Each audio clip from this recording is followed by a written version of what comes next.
Ассаламу алейкум достор, ассаламу алейкум туугандар, кандайсыздар? Өзүңүздөр көрүп тургандай эле дагы машина алмаштырдым. Алдыңкы видеода айтып кеткем, машина күтүп атам. Может эртең, может бүрсүн, может бир айдан кийин же бир эки жумадан кийин машина алмаштырам деп. Кечөөнкү видео чыгаргандан кийин эле кечөө түштөн кийин чалып, машина срочно бошоду, келип алып кет деп чалып калышты. Машинаны Майбах алдым. 2017 жылкы тариф элиттен жакында эле чыгып кеткен. Азыр тариф премьерде иштеп атат. Тариф премьерде жумуш кандай болуп атат? Майбах менен премьерге кандай заказ берет экен? Клиенттердин реакциясы десем, клиенттер деле көнүп калган. Көбүнчө Майбахтар премьер тариф менен иштей берет. Ошол жөнүндө көрсөтүп бермекчимин алдыда. Машина жөнүндө айта кетсем, машина 2017 жылкы Майбах S450. Өзүңүздөр көрүп тургандай эле бежевый салон. Комплектация жакшы эле. Бурмистер, 3D бурмистер, люк, панорама, полный баары эле бар. Азыр бир сыйра обзор кылып берем. Алдыда эмне болот? Алдыда ушул тариф жөнүндө, ушул кандай заказдар болуп атат, жумуш кандай болуп атат, ошол жөнүндө көрсөтүп бермекчимин. Саат 8:30 болду, линияга чыгып койдум. Азыр жаңы эле мойкадан чыгып, пока что заказ берилек. Ошол достор, видеону чейин көрүп туруңуздар. Кимден ким каналга катталык болсоңуздар, сөз катталып кетиңиздер. Оюңарды комментарийге жаза кеткиле. Жана ошондой эле балчайта лайктардан баса кетиңиздер достор. Так, мынакей достор, Майбах номерим 239. Көчөдөн көрүп калсаңар, кыспай саламлашып кол көтөрүп өтө кетиңиздер. Мынакей машина, ушундай машина. Майбах S450. Бул Майбахтын көбүнчө эң жакшы эле жери бул. Арткы пассажирский место. Көбүнчөсү ушул пассажирга арналып жасалган. Бул негизи Майбахтын баары эле. Мынакей ушундай. Бул жерде беспроводной зарядка. Несин көрсөтө кетем. Өздөрү көрүп тургандай эле салфетка, влажный, сухой, зарядка. Бул жака холодильник, бул жака сууну үйүп салгам. Пока что ушул бул мурунку бизнес класска суу алып койгон болчумун. Ушул суудан, ушул эле сууну коюп атам, түгөтөм. Андан кийин көрөм кандай суу коем. Негизи башкачараак суу коюш керек бул тарифке. Но элит болбогону премьерге ушул эле болот го деген ойдомун.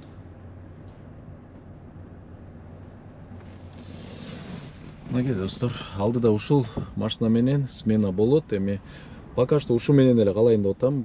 Башка алмаштырып өзүм деле жактыра бербейм. Улам арка жака секире бергенден. Так, достор, бысмылда деп тур биринчи заказды алып келдим. 10 минута короткий заказ, 4 километр, 1135 рубль. 5 звездочка коюп коеюнчу. Самостоятельно открой дверь деп ушундай комментарий менен келдим. Неме иштетемди унутуп калыптырмын. Промокодду. Биринчи заказ постоянно ушундай. Промокод иштетемди унутуп калгам. Промокоддор боюнча айта кетсем достор, баягы бир сулуктар чыгып атат, уже кошпой калыптыр. Яндекс бул акцияны бүтүрүп коюптур деп алдыңкы видеода айтпадым беле? Жок, ал акция бүтпөптүр. Бүгүн эле мына мага бирөө кошулду.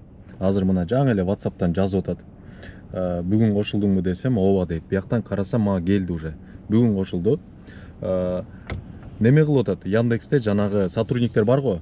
Барганда ушундай промокодго береби, ушундай кошосуңарбы деп айтпагыла достор. Прямой эле билген киши бол. Вот у меня есть код для друга. Вот деп кодду бергиле, кошкула деп эле айткыла. Анан с вопросом кошосуңарбы, промокод бересиңерби, ушундай бар экен го десеңер, нет деп эле кээ бирөө ушинтип кошпой, өзүнүн тааныш сотрудниктеринин тааныштары бар да, өздөрүнкүн кошуп коюп атат. Ошон үчүн вот у меня есть код для друга, вот, пожалуйста деп эле кодду бергиле. Анан көбүнчөсү мондай менин видеомду жана кодду скрин кылып ошону көрсөтүп атыптыр. Антпей эле достор, кодду жазып алгыла 89 суп 215 деп мен азыр алдыга жазып койдум. Ушуну WhatsApp бир жака жазып алып туруп эле ошол кодду көрсөткүлө, же болбосо озеки эле айткыла. Кошулгула достор, кошулуп 10 заказ кылып коюңуздар достор. Көбүнчөсү фото контролдон өткөндөн эринип 10 заказ кылбай жүргөндөр толтура. Менде азыр моякта бир 100 чактысы бар. ноль заказов деп турат. Бардыгы мына көрүп атасызарбы? Толтура ушундайданчы 0 заказ бүт мына 100 чакты бар. Фото контроль өтүп туруп бир күнү 10 заказ кылып коюңуздар достор. Бул акция бүтүп калат, бул вечный эмес да. Бул жакта бул акциянын да срогу жазылбаптыр. Качанкыга чейин депчи. Эртең бүтүрүп коюшу мүмкүн. Яндекс барсаңар, все уже акция бүткөн деп туруп, эч ким өзгө промокод бербей коет. Фото контроль өтүп туруп 10 заказ кылып коюңуздар. 12 сааттан 2 промокод, же болбосо 3 промокоддон алып атат көбүнчөсүчү. Алып алсаңар жаманбы? Пятница, суббота иштеп коесуңар 12 сааттан промокод менен. И мен да промокод алам. И еще заодно менден 1000 рубль аласыңар достор. Ошол промокод жөнүндө айта кетсем, саат 9-дан 10 минут өттү. Бир заказ кылдым. Дальше. Так достор, Редисаңа келдим 17 минутада. Петровкадан 1638 рубль. Так достор, Серебряный переулокко келип калдым. Бул Новый Арбаттын арткы сторонасы. 1590 рубль. Буга чейин дагы бир заказ кылдым. Гостиница Украина барбадым беле, ошол жактан Даниловская набережнаяга бардым 2000 бирдемке рубльга. Так достор, немеге келдим? Новодмитровскаяга, складочная жакта 2849 рубль. Немени алып келдим? Тайный покупательде. Түнкүсү негизи түшчү маселе, булар жада түшүп туруп, аны кайдан билип калдым? Экөө келди да, жанында подушкасы бар экен. Подушкасы отуруп кетип бараткан сурап калып атпайбы? Силерге канча поездка берет, кандай берет поездканы депчи. Тизе тиги айтып калды. Билбейм, короче, мага деле ушу кандай болуп мындай поездкаларды алып калдың деп сураса, айтып атат тигичи. Мага деле СМС келип калды дейт. Друзья Яндекса деп. Ошо менен ушинтип деп мындай акырын айтып койду да, ушундай оценивать этип бергиле поездканы деп, ушундай СМС келди депчи. Деп тайниге окшойт деп келатсам эле, тип подушкасы түшүп калгандан кийин телефонун алып, монтип машинадан тартып алды жактарда. Ошентип баштады. Вроде нормальный эле болду поездка. Эч нерсе деле нарушение болгон жок, потому что алды жакта эч кандай деле лишний эч нерсе жок. Артта суу, салфетка, малфетка, баардык эле нерсе бар болчу. Эшикти ачып бергем. Именно ошол жанагы оценивать эте турчу кызга ачып берген эмесмин. Анткени экөө болгондо мен жак сторонага подушкасы отурду да, ошого ачып бергем, тиги ачып берген эмесмин. Бирок кетип атканда, түшүп атканда ачып берип койдум. Жакшы эле оценивать этет болуш керек деген ойдомун. Көрөбүз эми эртең.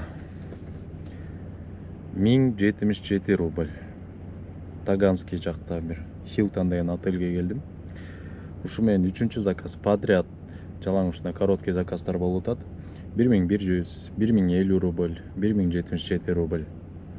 Так, ошентип кайрадан таң атты. Саат 3-төн 32 минут өттү. 5 минутталык поездка 844 рубль. Уже бул канча бир 6-чы короткий заказ болуп атат подряд. Жалаң эң арзан ушул болду. Так, достор, ошентип уже күн чыкты. 6 болду саат. Ровно 6 болду.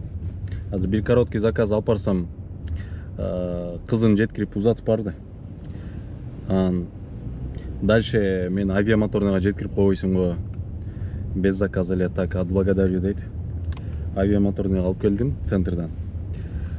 От души деп мурунку заказ 1200 рубльдик заказ болчу, безналичный. Бул жакка алып келсем, рахмат деп 5000 рубль чыктап кетти. Номерим алып калды. Мындайын чалып турсам болобу, мындай эле без заказа эле чакырып турсам дейт. Без проблем дедим. Так, достор. 29 минута 3507 рубль. Үйүнөн алып табачный магазинге бардык. Кайра келдик. Просто эле машинаңда отуруп музыка угуп алчу. Давай лучше, блин, посидим деп ошентип 29 минут болуп кетти. Крылатская келдим, парк Сказкага 2360 рубль. Азыр мындан кийин дагы бир заказ болушу мүмкүн. Турат. Отмена кылбай уже 15 минут болду. Тиги третий кольцодон өткөндө эле түшкөн. Маршала Жуковага чыгып атканда эле Шереметьевага 800 рубль платный подача менен бул жактан 4,5 километр экен. Шереметьево терминал Цга барат экенмин. Смена бүттү бүгүнкү. Шереметьевого барып, азыр пустой кетип бартам Химкиде. Обратно заказ күткөн жокмун. Заказ билесиңер, пример тариф менен жок дегенде бир 2-3 саат күтмөкмүн. Лучше ошо 2 саат күткөндөн көрө үйгө барып тынчыраак эс алып, эртерээк жатып, эртерээк чыгайын дедим. Промокод бүтөрүнө дагы жарым саат бар. 9-дан 5 мүнөт өтүп атат. Смена кандай болду? Сменаны көрдүңүздөр. Смена Кудайга шүгүр аябай жакшы болду. Биринчи күндөн экинчи күнгө караган түнү, будний күнгө карабастан Кудайга шүгүр болду. Бул машина менен экинчи смена. Итог канча болду ошондо? 12 чейин 9,5 миң. 12ден кийин азыр таксометрде 17.600 рубль турат. Ошондо 18 миң, 27 миң болуп атат. Плюс еще жана 5 миң рубль албадым беле. Бирөөнү без заказа мындай эле жеткирипчи. Ошону кошкондо 32 миң болуптур общий. Расходторду 12 миңди чыгарайын расходко. Потому что 9 миң аренда, 500 рубль питание, 500 рубль мойка, жана 500 рубльга сыртын эле жуудургам кузовто. И 2 миң рубль заправка. Ошондо 20 миң рубль таза иштептирмин бүгүнкү күнгө. Бул 12 сааттык промокод менен. Эгер 12 саат промокод жок болгондо 30 миңден 32 миңден 8 миң рубль комиссия алмак. Ошондо бир 12 миң таза иштемеге экенмин. Кудайга шүгүр жакшы аябай. Бүгүнкү видео ушу менен бүттү достор. Кийинки видеодо мындан жакшыраак кылганга аракет кылам. Клиенттер менен болгон клиенттердин реакцияларын, клиенттер эмне кылып ийди, эмне деп ийди, ошолорду да кошконго, потому что азыр регистрацияны орнотуп койгом. Бирок питаниясын кошо элекмин проводторунчу. Ошолорду кошуп, ошолорду киргизгенге аракет кылам эмкиге. Каналга катталыңыздар достор. Комментарий жазыңыздар, оюңуздарды, кайсыл жагын жакшыраак кылайын, кийинкиде эмнелерди айтып берейин, эмнени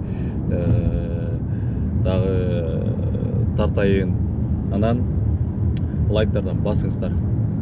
Ошол достор. Кийинки видеодо көрүшкөнгө чейин бөөдө ырсыктан сырткары туруңуздар. Аман эсен болуңуздар. Сак саламатта туруңуздар достор.